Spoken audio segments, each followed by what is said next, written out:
Hi everyone. This is 5:30, so we can start now. Let me share my screen with you.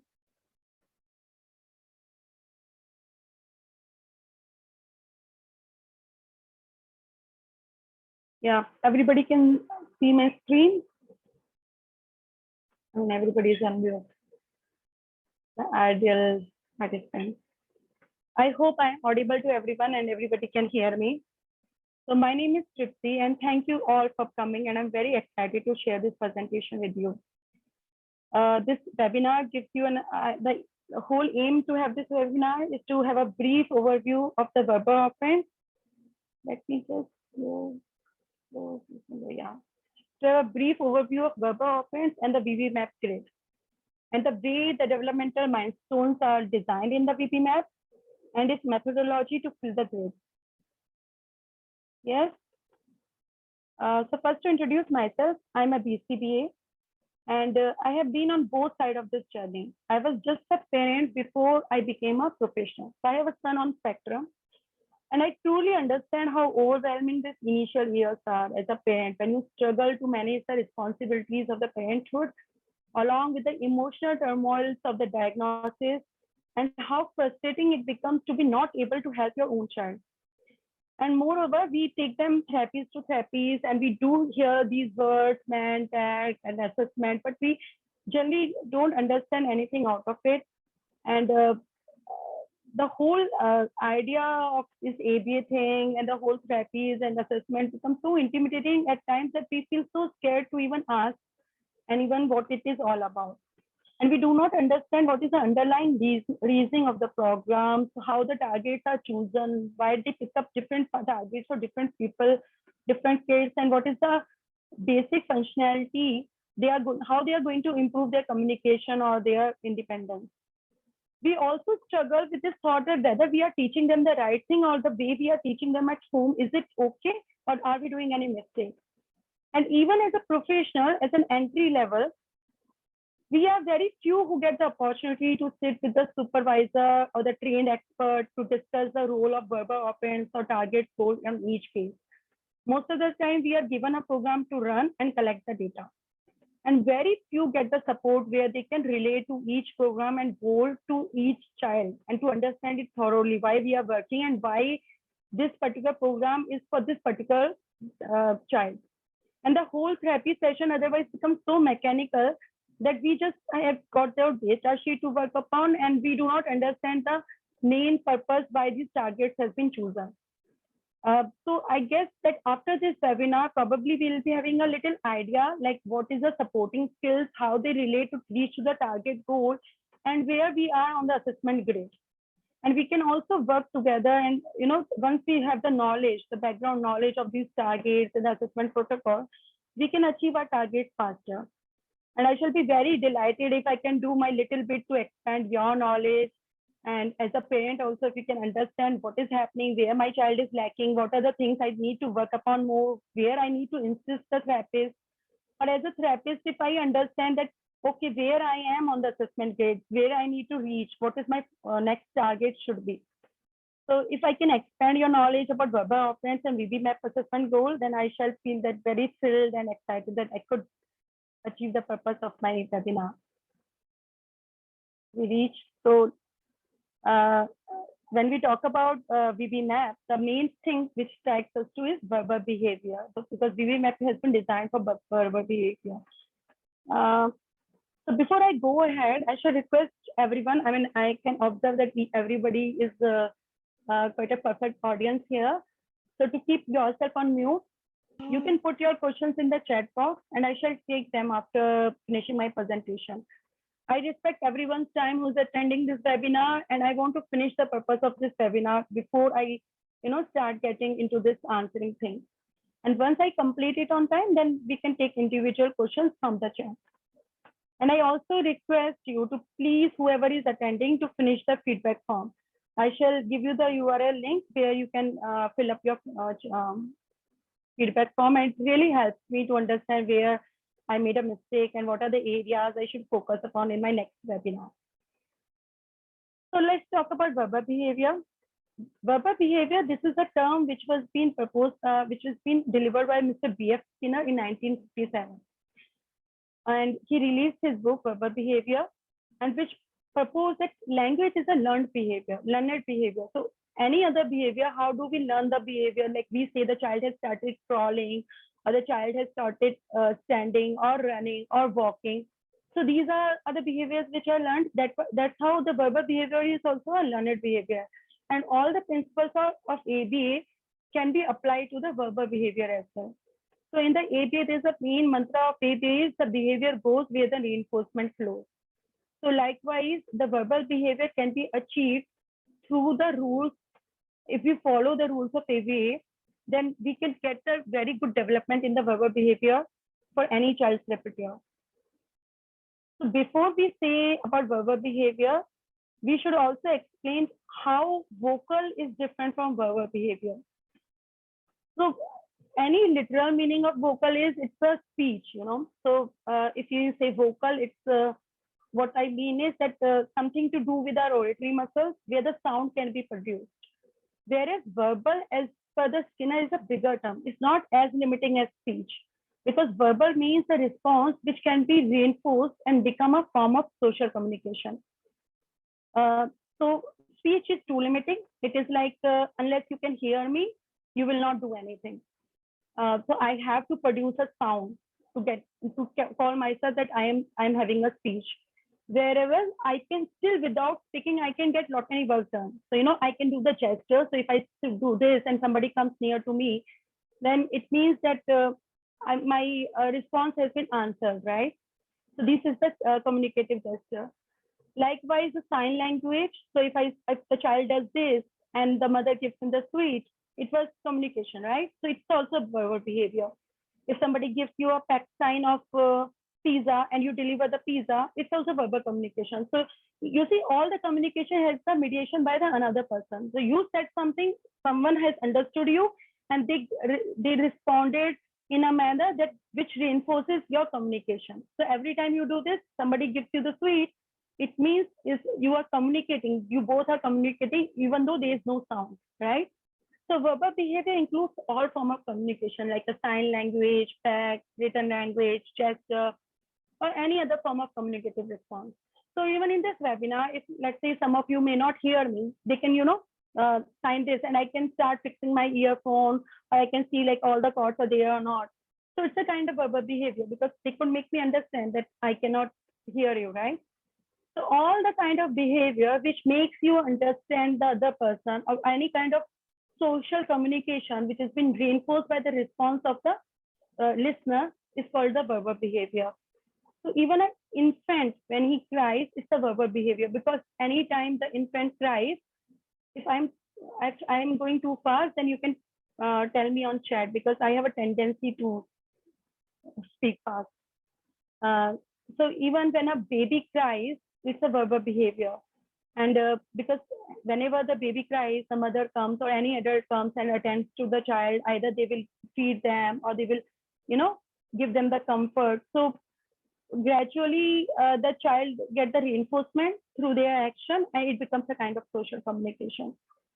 So here, this is like, I have also received a question in my chat, in the chat group, where they were saying that my son is not speaking. Can he still attend this webinar? Because most of us feel that verbal means vocal. And that's why if you go to some of the therapists, those who are working in this field from years, and if you introduce your child saying that my son is nonverbal, they say, no, he's non-vocal, he's not nonverbal, because every human being is verbal in that sense. We have some sort of communication, though may not be through speech, but we have communication. So as long as we have a communication, it's a verbal, right?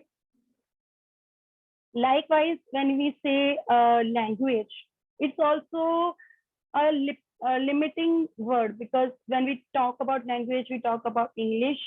And when somebody says that define English or describe English, then I shall be describing English by the syntax of the language. So I'll say, okay, these are the nouns, these are the verbs, prepositions, adjectives, adverbs, right?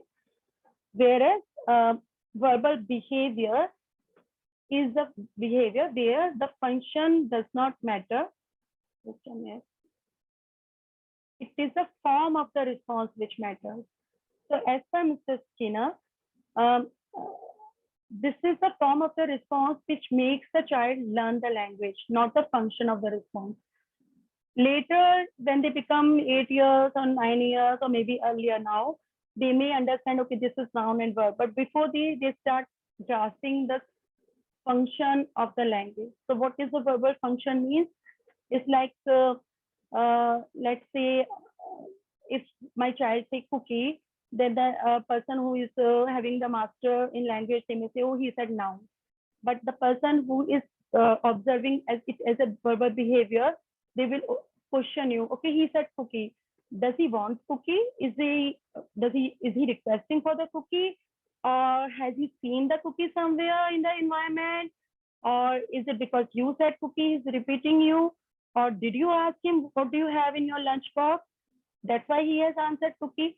So these are the form of the response. Like if I have to answer you cookie, so which particular form I am attending to. So verbal behavior also means that we are only concerned that the child understands the form of response. So the word cookie may be the same, but child may tact it or child may label it, but they may not be able to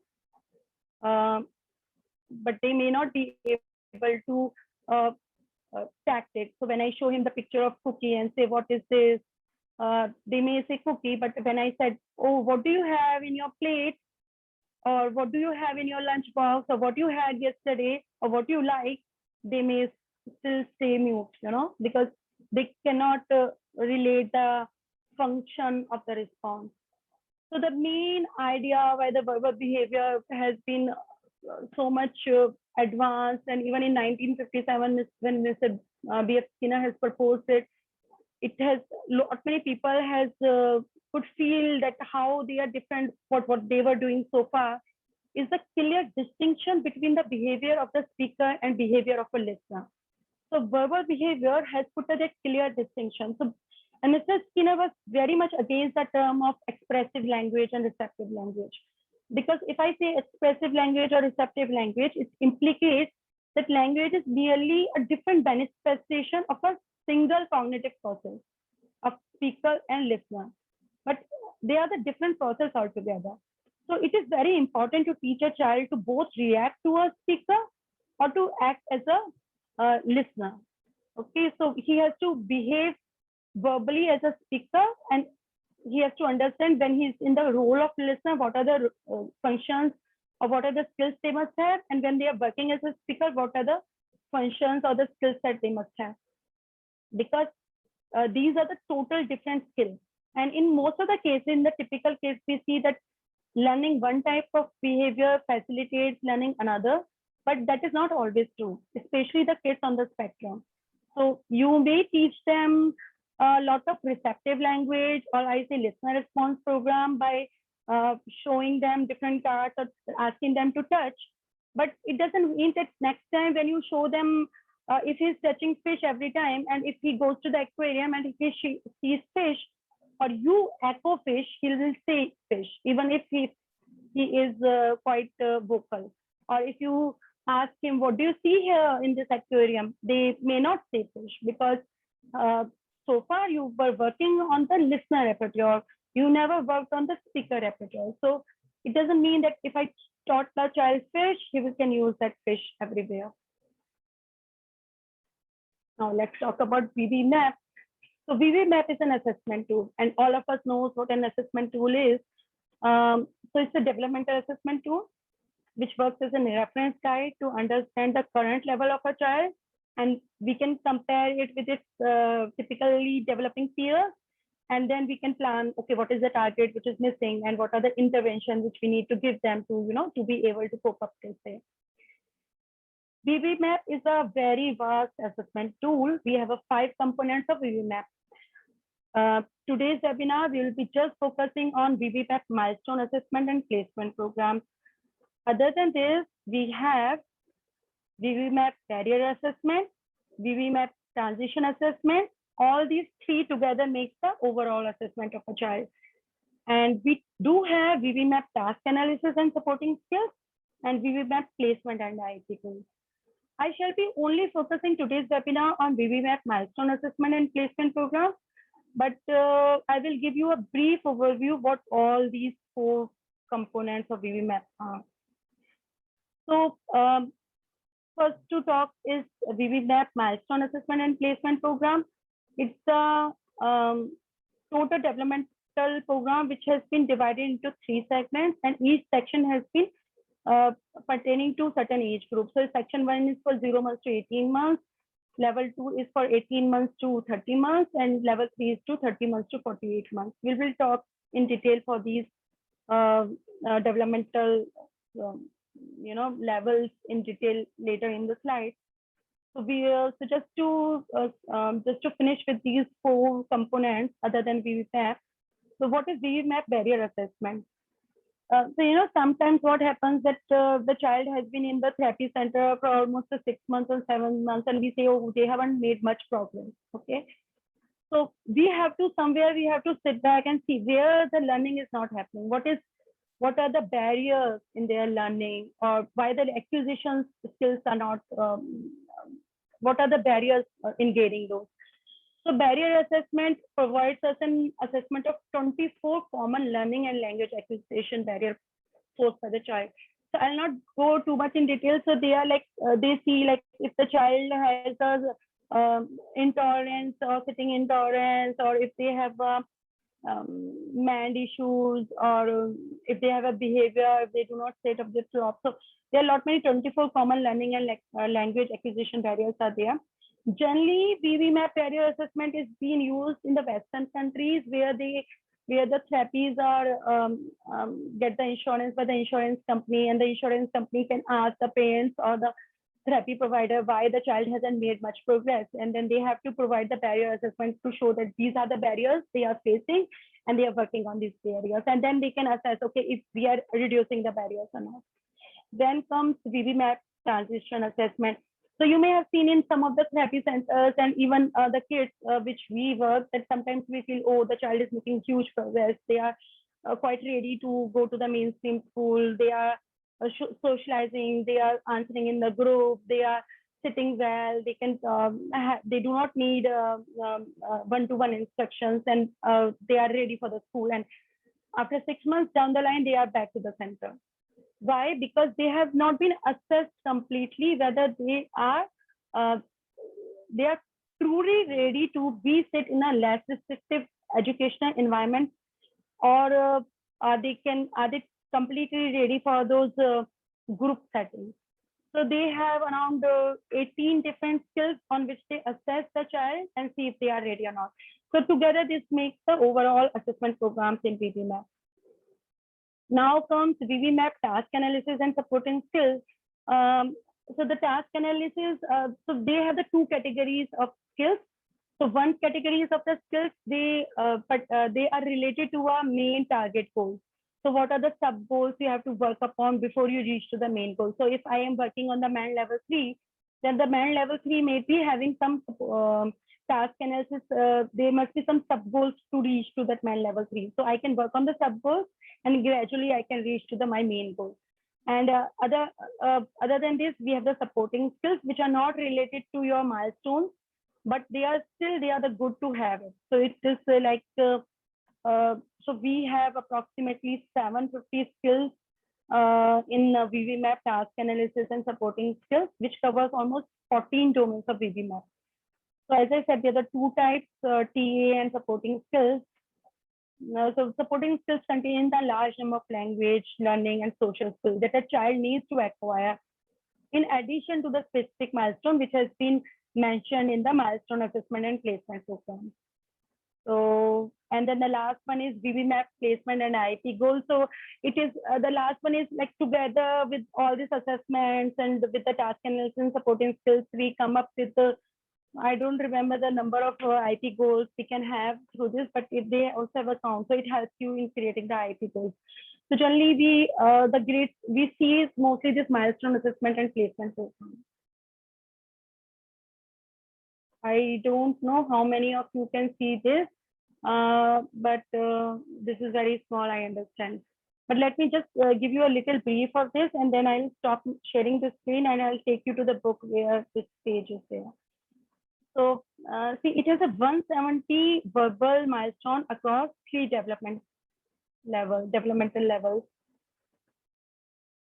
Yeah, but I'm sharing my screen along with my notes. So just a minute, give me a minute and I shall share the full screen with you. So you see the level 1, level 2 and level 3 here.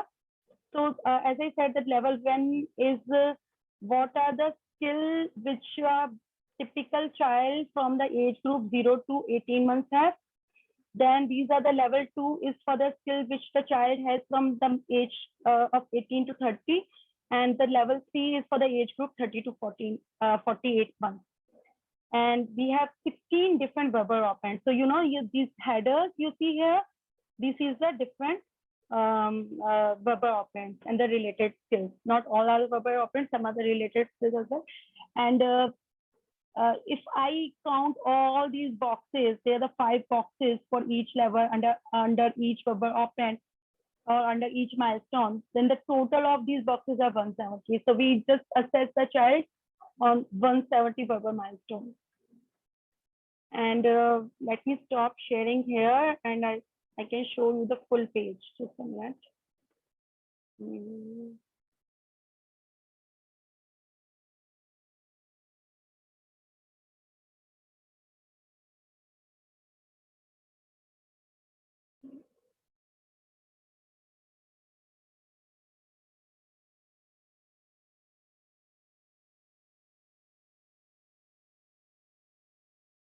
Yeah. You can see my screen. Somebody has to answer and unmute themselves and tell me. You can see my screen, everybody? No. Just a minute.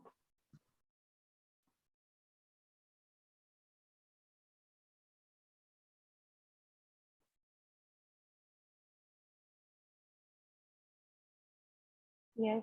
Now I think you must see. Can you see my screen? Yes. Thank you. So this is VVMAP milestone master scoring form. So I start from here. So when we assess the child, so even if you are parent, you can put your child's name, the date of birth, and age at testing. So if you are testing your child at the age of 3, the first assessment you will be putting 3 here. Okay. And after every quarter we'll be doing tests. So let's leave this part 4 for now. So let's talk about the first test. So today I'm doing the first test. So I'll be putting today's day, and then I'll be putting my initial here. And how the VVMAP milestone scoring form is designed, that for each time you do the assessment, you will be filling these grades. You know, you see these grades. So every time you'll be filling these grades. And the grades, and how will you identify that this grade has been filled in assessment 1 or assessment 2 by the color. So if first time you assess them, you will be putting them in any color. Let's say you put it in the orange color, and the next time you assess and you assess and they have achieved some of the goal, then you will be coloring that grade in the green color. So every time you see, so I must be having some filled up form also here. If I go to the guide, I shall show you later. After this, I'll show you the filled up form. So you can see that colorful impression of the VVMAP, and which can give you a big clue. Okay, for first time they have achieved so far, and within almost, so by the date you can see, okay, the second test has been done after 6 months, and in 6 months they have made the huge progress. Or you may say, okay, only few color or only the few grades has been colored, so they haven't made many much substantial progress. So you can ask your therapist, or you can check why the child hasn't made much progress. So this is how these 2 tables are. I'll talk about score now. So let me talk about this level 1. So if you see that some of these milestones in the level 1, we have these many milestones, whereas in level 2 and level 3, they are little more. Why this is so? That normally the child, when it is from 0 to 18 months, this is the only skill repertoire they may represent or demonstrate. So they may be babbling, so we put the vocals here. But when they reach till the age of 18 to 36 months, they are no longer babbling. They are, you know, they are talking maybe. So we have dropped this skill of vocal here. We don't see vocal here. We have man, tat, listener. here till the level 3, because these are the major goals and they are the complex verbal operands. We keep with age, they keep getting advanced and they are still there. So these the main ones, the basic verbal operands like man, tag, listener, VB, they are starting from VB, comes from level 1 and it is there till the level 3. Okay. So assessment criteria will definitely change as we progress over the levels, but these are the milestones which are there from level 1 to level 3. Whereas if you see in level 1, I have echoic. I have echoic in level 2, but I don't have it in level 3 because by that time that my child has come from 36 to 30 months to 48 month age group, we don't expect them to be echoing any longer. They can be, they start getting emerging into the academic skill where they'll be reading the test, writing, they'll be attending the classroom studies where they'll be answering to LLFFC, pertaining to their course. They will be doing intraverbal, they'll be sitting with groups, they will be doing mathematics.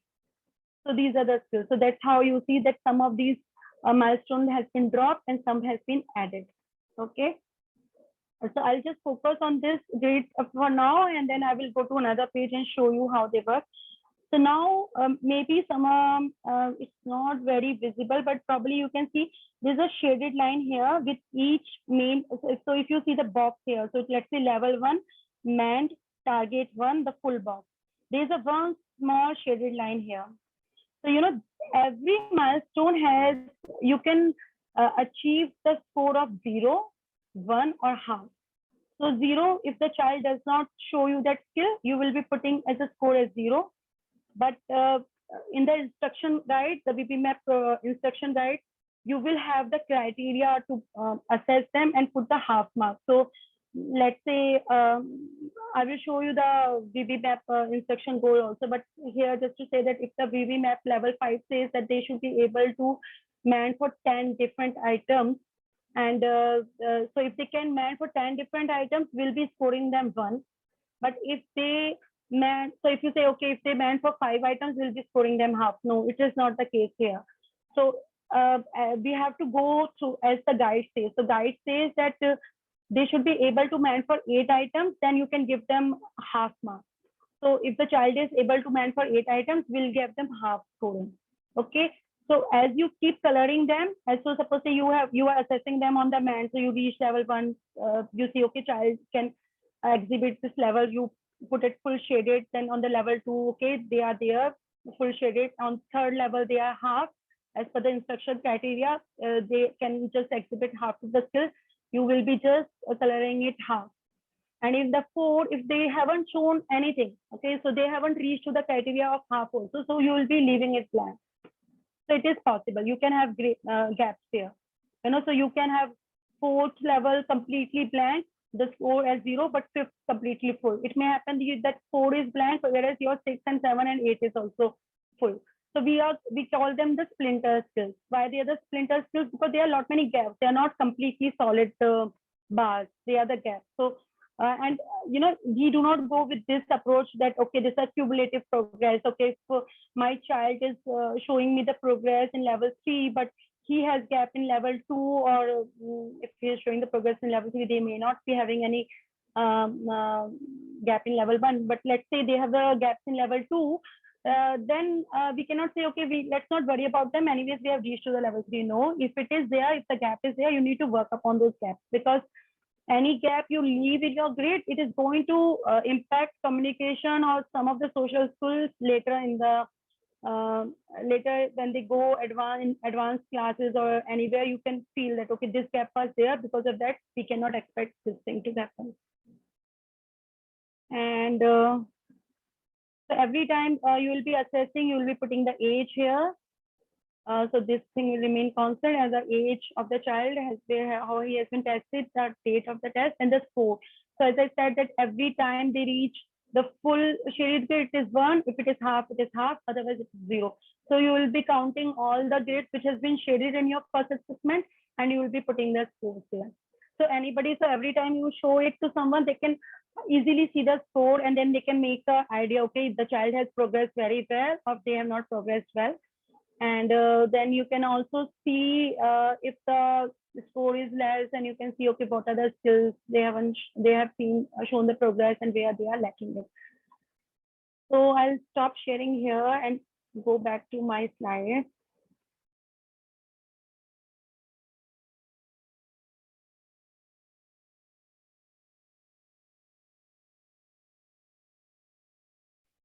Okay, I can come to your questions later.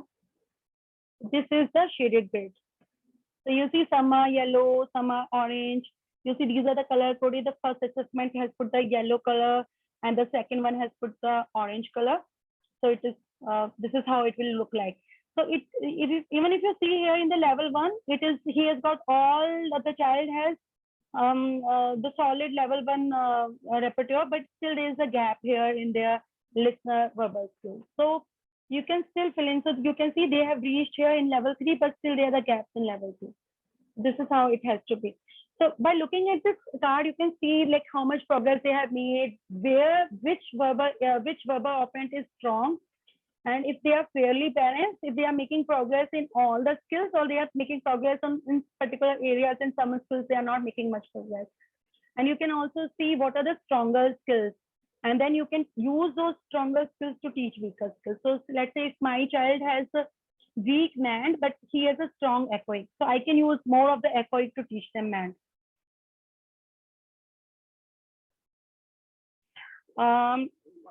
So let's talk about verbal operands. So I just showed you the screen.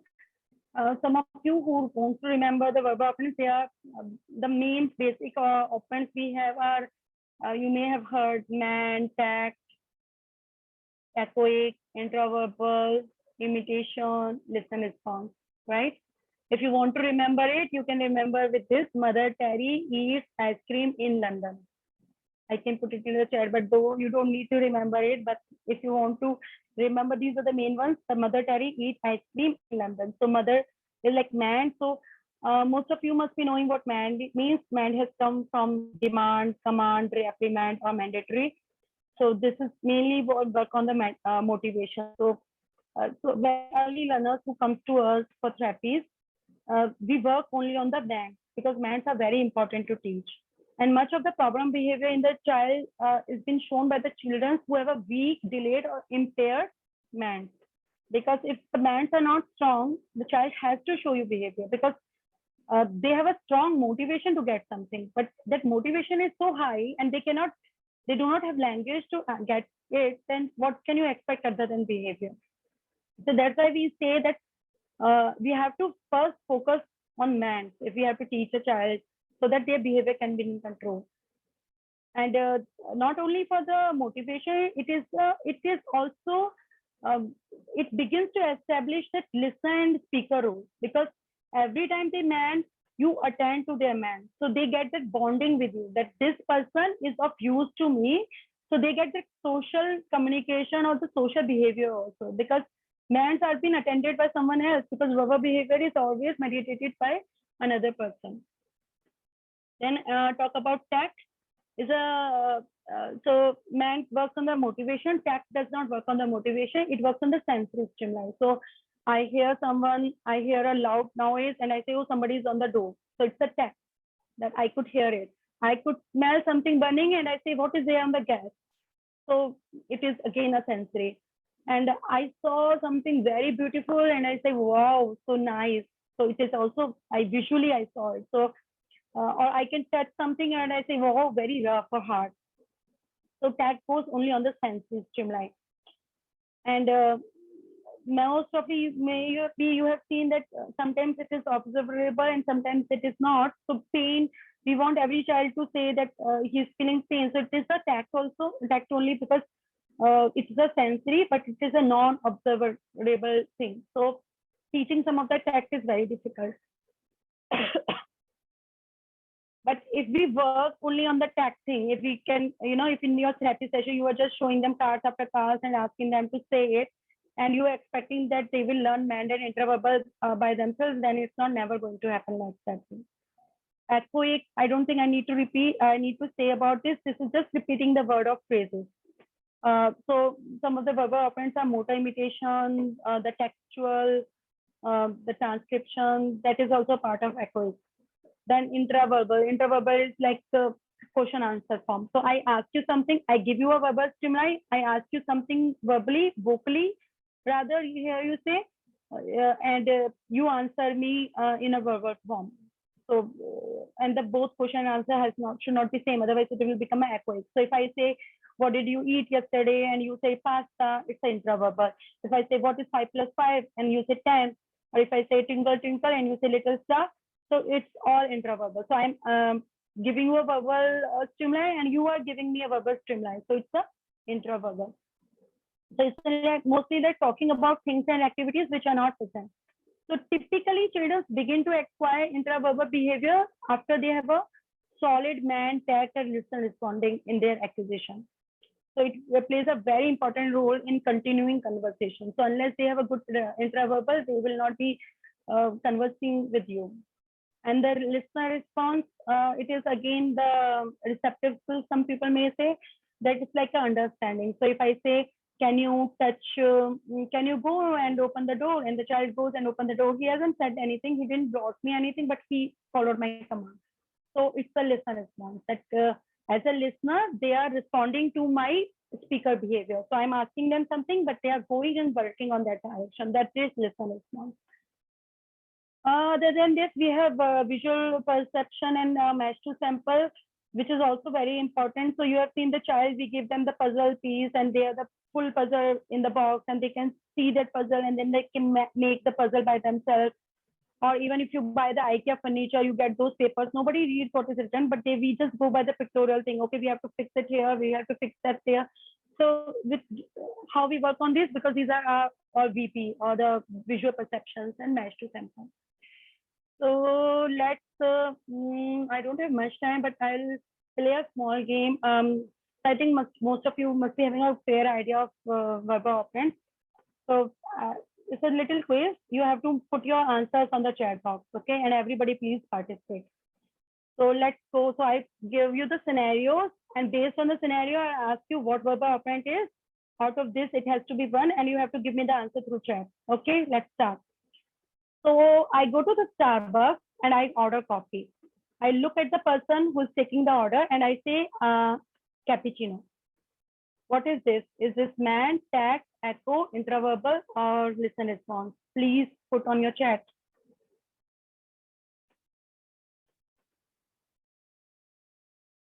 Good, it's banned. Okay, so we ask them, and they so I ask, I want cappuccino, and answer me. Then he looks at me and he says, you want regular or grande or small? And I say small. Which verbal operant? Put on your chat.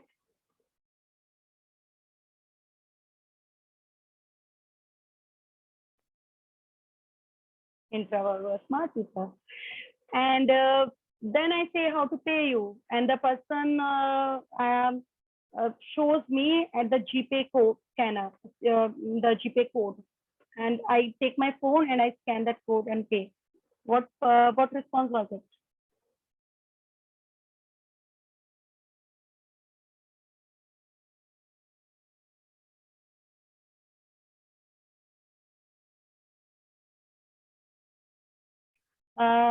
And then the person who prepared my coffee, he read the name on my coffee mug and he shouted Tripti, and I from my chair itself I raised my hand at the Tripti and went there to pick up my coffee. Was what was which verbal operant?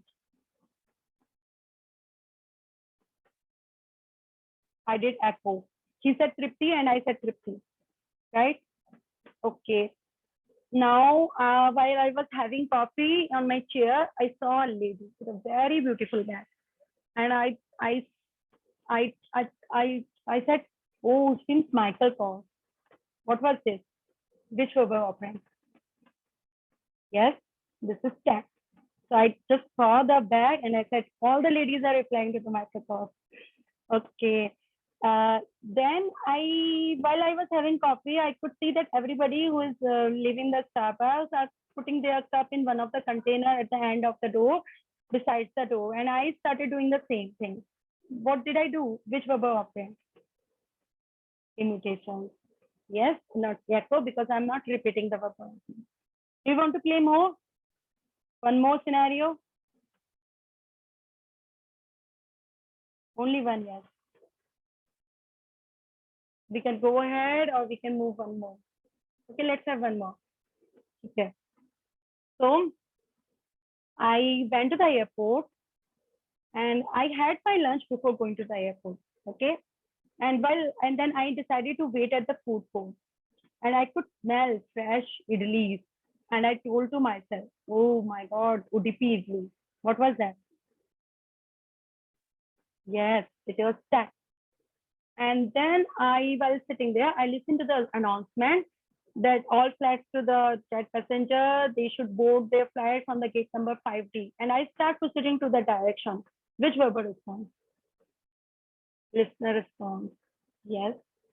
And then the staff at the boarding gate, they asked me how many checking bags I have. And I said two. What was that?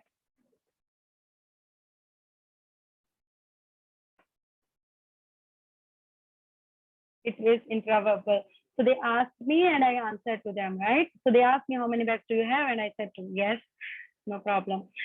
Then I put my bag in the cabin and I start making myself comfortable to, I go to the flight and then I see my husband has a ticket and I saw him, he's having ticket in his hand and then he looks at me and say 36D. And I say 36D and start looking at the seat numbers. Which verb operand? He just said 36D and I said 36D. Echo, yes.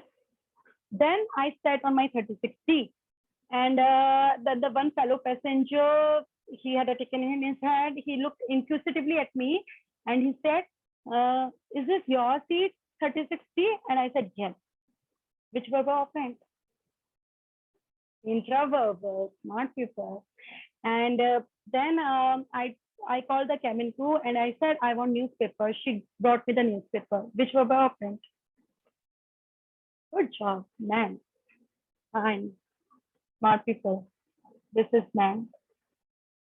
So this is how, how interesting it is, the verb operand. So, so unless this is the whole idea of this exercise is was to tell you that how in our day-to-day life we use this verb operand.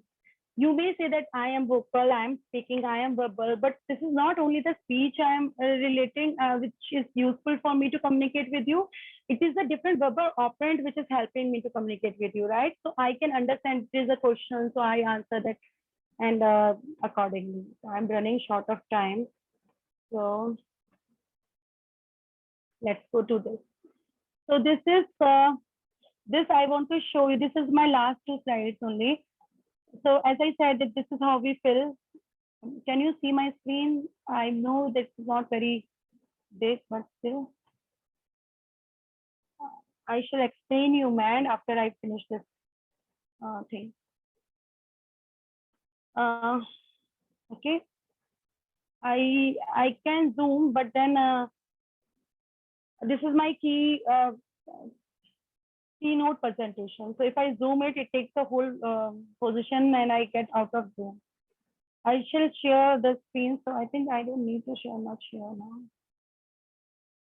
Yeah, so I can, let me stop sharing here and I can go back and share something else with you.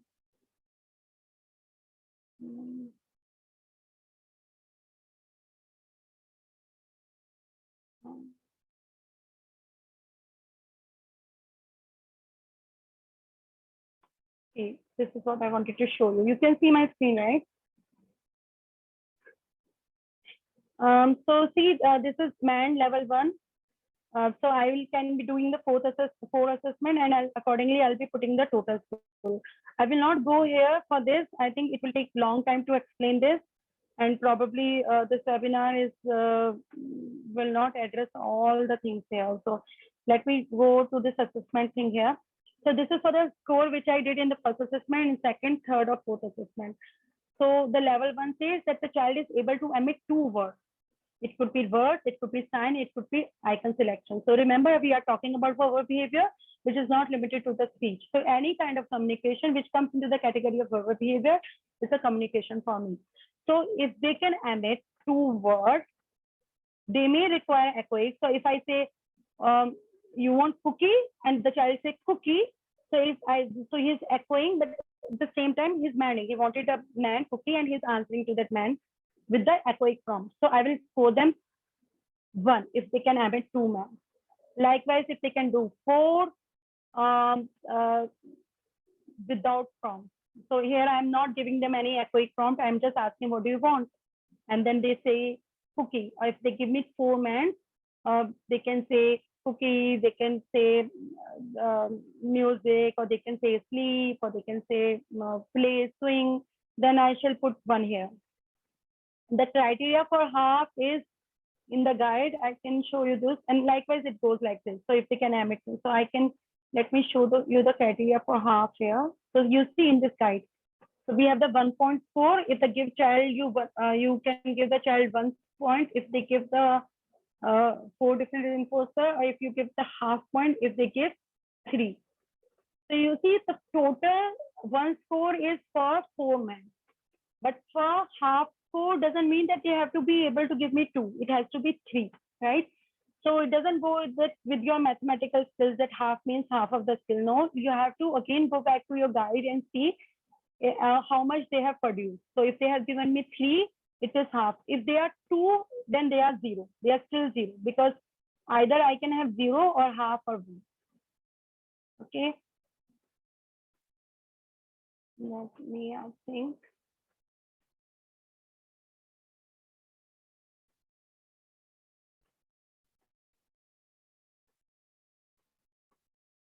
Yes. This is I wanted to explain here. And I have finished my questions webinar well on time. We have only 30 minutes left. You can ask your questions. Mand is a request. Yes, Mand is a request. So Mr. Dr. Neha Agarwal.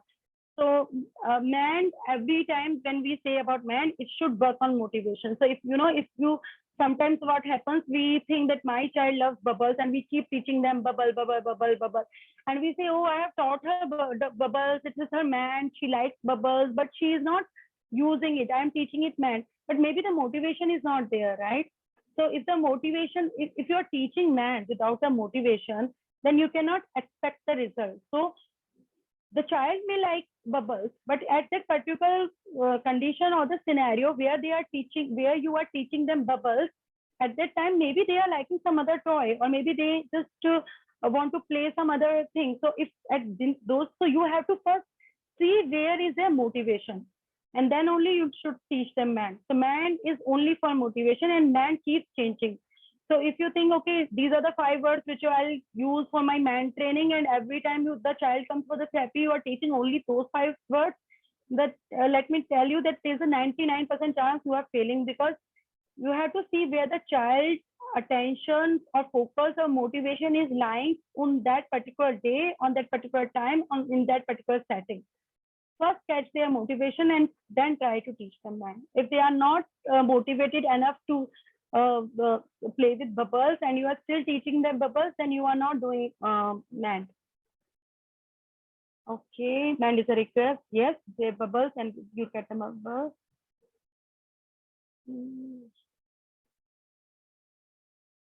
Yeah, so Mand word has come from the man, demand, command, reprimand, mandatory. So all this. So even the reprimand, when the child says, "Don't come near to me," or "Stay away," it's a man. They are just avoiding the abusive condition. They don't want you to come close to me. So many times the child comes to me. Sometimes I teach them, don't do this, because lot many child, they start having the behavior because they don't want to be handled in particular way. They don't like you to be coming too close to them, and then so unless you give them the language that say, don't do this, or I don't like this, or stay away, they start showing the behavior. When the child asks you something, they want man command. So it's a man. From whose side we make commanding? From the child side. We are working on the child's behavior. So we will have to see if, like, say your child likes carrot, and you see even every time, or let's say they play with some toy, aeroplane toy. If the toy is there, anytime you are keeping that toy, that aeroplane toy, they will come and fetch it.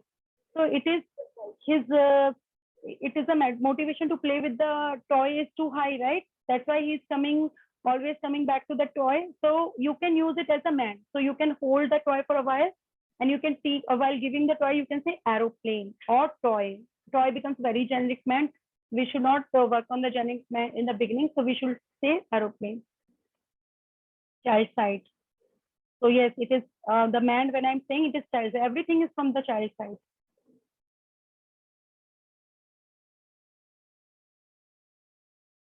Yes, the child can only demand, can also, even the babies, they do point by this. This is also mending. Doesn't mean that they have to speak to get that thing. They can do the sign language. They can give you the fact card. So everything would be categorized into the man, as long as you are reinforcing their behavior, as long as they are getting what they want. So even if they are pointing to the toy and you are still not giving them, then it is a failed man, that you haven't given them. They will not learn. They will never even try to ask you that later on.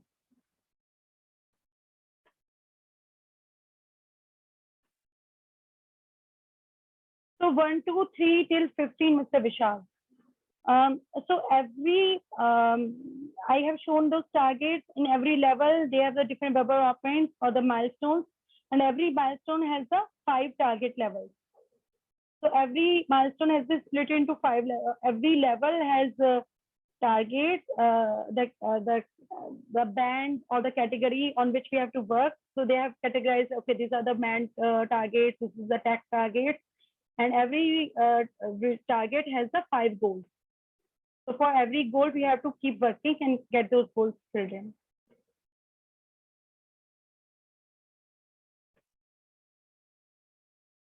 Miss Ma'am Sudhar is there. Thank you, ma'am, for coming.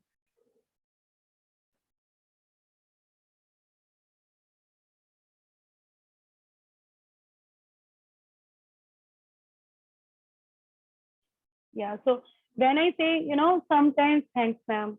So sometimes we say that some people, they become very intimidated to filling the Webby map. They say, oh, this is only for the age level of 4, and my child is almost 10 or 11. And how much now is this assessment is still relevant for me?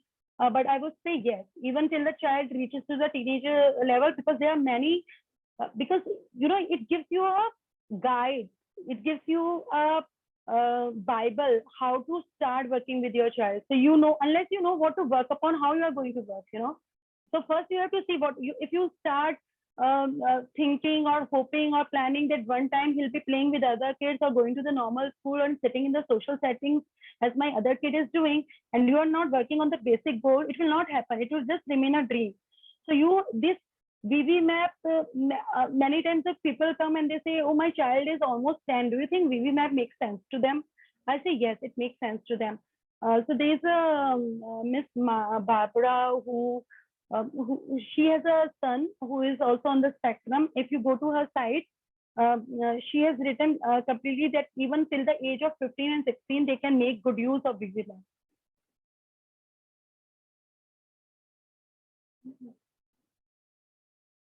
Of course, even if she's 26 years, you can see the grid and see where the gaps are, and you can start working on the gap. Okay, so thank you everybody. आपसे बात कर सकती हूँ या unmute करना पड़ेगा मुझे? आप मुझे चैट पे करेंगे या मैसेज पे करेंगे तो वो ज्यादा अच्छा रहेगा मैम. हाँ, ओके ओके. क्योंकि वो बहुत लंबा है तो इसलिए मैं ठीक है, मैं टाइप करती हूँ. Thank you, ma'am. And everybody, thank you so much for coming. We have completed our 1 hour. This is my feedback form, which I am putting into the chat. And I think, let me do it, everyone. Yes, I shall be very much pleased if you can please fill in this feedback form. It really helps me, and it is my big ammo why I'm working here. So I shall be very pleased if you can please fill in. And thanks to all of you who have come, and special thanks to ma'am. You were so busy and still you managed to come. Thanks everybody.